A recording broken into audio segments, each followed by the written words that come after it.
Pour succéder à M. Harold Noël à la mairie de Sainte-Pétronille, voici maintenant un des candidats, M. Jean Côté. Alors, M. Côté, vous vous présentez à la mairie de Sainte-Pétronille pour succéder à M. Harold Noël. Alors, si c'est possible pour vous de vous présenter très brièvement. Bon, d'abord, je me compte privilégié d'habiter ici à Sainte-Pétronille depuis presque 27 ans là, avec ma famille. Je suis originaire de l'île, mais Sainte-Pétronille, j'ai choisi ce lieu justement pour sa qualité de vie puis l'environnement qu'on pouvait offrir là, à nos enfants. Au niveau de la politique, est-ce que c'est une première ou vous avez touché à la politique active avant? Bien, je suis conseiller municipal depuis déjà 4 ans. J'ai été élu là, en 2017. Il y avait quand même plusieurs conseillers là, qui étaient là. Et puis, bon, les citoyens m'ont fait confiance. Et puis, ça m'a permis d'acquérir quand même pas mal d'expérience. Mais avant ça, je me suis fait connaître quand même là, en participant aux séances de conseil à titre de citoyen. Donc, depuis presque une dizaine d'années que je m'intéresse là, aux affaires municipales. Donc, c'est comme une petite piqûre qu'on a à un moment donné, puis l'intérêt grandit avec ça. Et maintenant, si on y va maintenant avec la campagne, quels sont les projets que vous voulez mettre de l'avant dans les 4 prochaines années? Bien, je pense qu'on a déjà des gros projets qui sont amorcés. Bien, un gros, entre autres, là, je vais vous parler tout de suite de notre système de traitement des eaux usées de Sainte-Pétronille qui est en cours. C'est un projet qui a été amorcé là, il y a plus d'une quinzaine d'années par un conseiller qui s'appelait M. Marcel Laflamme. Donc, je vous le nomme parce que je ne veux pas prendre le mérite là, de ce grand projet-là, mais disons que c'est à mon tour d'y participer, puis il y a eu plusieurs personnes qui ont participé. Ça fait 4 ans que je travaille sur ce projet-là. Donc, je sollicite là, le mandat de maire justement pour mener à terme ce projet-là. Je pense que c'est le premier grand défi là, à accomplir. C'est un projet d'envergure là, qui n'a jamais été aussi gros là, à Sainte-Pétronille. C'est le projet d'envergure. Et ce projet-là devrait se terminer au prochain mandat, je comprends bien? On souhaite, on souhaite ardemment qu'il se termine, oui, dans le prochain mandat. Bon, il y a eu des petits délais, comme tout grand projet, c'est sûr. On devait commencer les travaux au printemps, puis dû à, bon, toutes sortes de permis, conditions avec les différents ministères. On a débuté le projet après les vacances de construction. Donc, il y a quand même une bonne partie qui va se faire là, cet automne. Mais le creusage, l'installation des tuyaux, tout ça, là, on souhaite vraiment que ça soit terminé pour l'automne prochain. Il va y avoir la phase suivante, évidemment, de raccorder tous les résidents et tout ce qui vient avec, là, tout le travail qu'il y aura à faire là, de ce niveau-là. Donc, oui, d'ici quelques années, là, ça devrait être complété en fonction. Et quels sont les autres projets que vous avez en tête? Bon, parallèlement à ça, il y a beaucoup d'autres projets là, qui s'en viennent.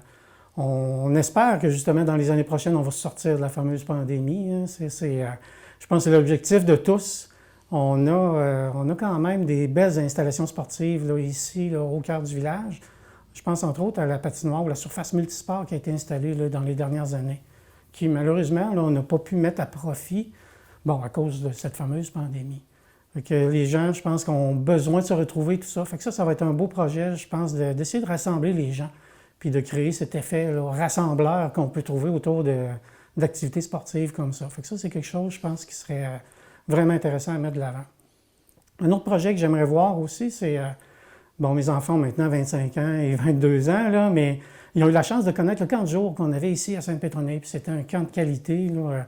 Mon frère qui habite à Saint-Pierre envoyait ses enfants ici à l'époque. Donc, c'est pour vous dire là, que c'était cherché.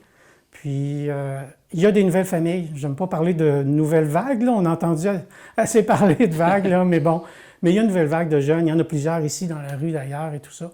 Ce serait le fun de leur offrir quelque chose de similaire, là, cette chance-là là, de garder leurs enfants dans leur village puis créer ce sentiment d'appartenance-là, là, je pense, qui est proche de tout le monde ici. Là. Pour bien comprendre, vous me dites que le camp, il reviendrait parce qu'actuellement, il n'y en a pas?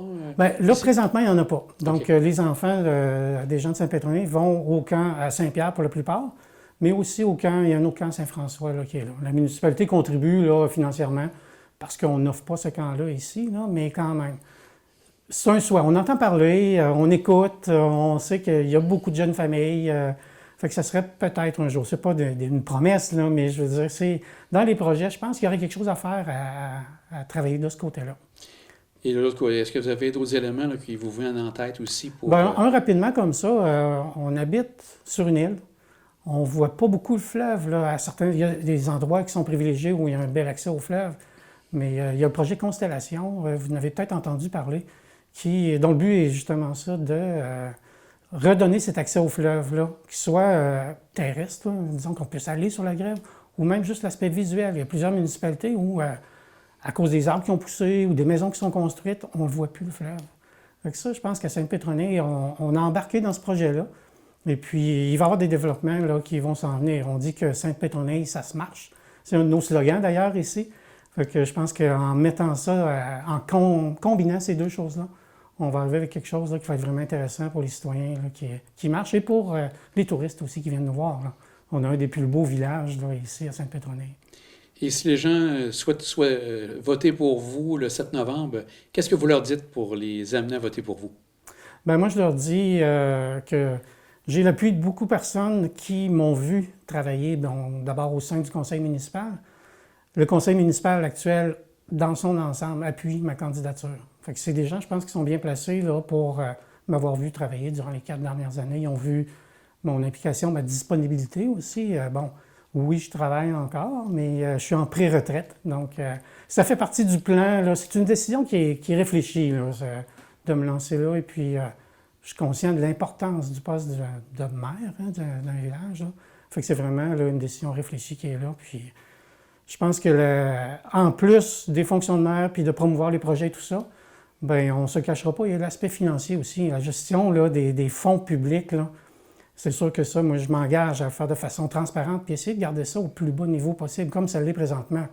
On a la chance d'avoir une municipalité où on n'avait aucune dette là, jusqu'à ce qu'on entreprenne ce grand projet-là.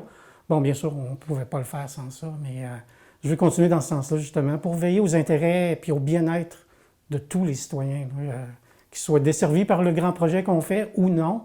Il faut que tous les citoyens soient bien représentés de façon équitable. Fait que ça, c'est une promesse.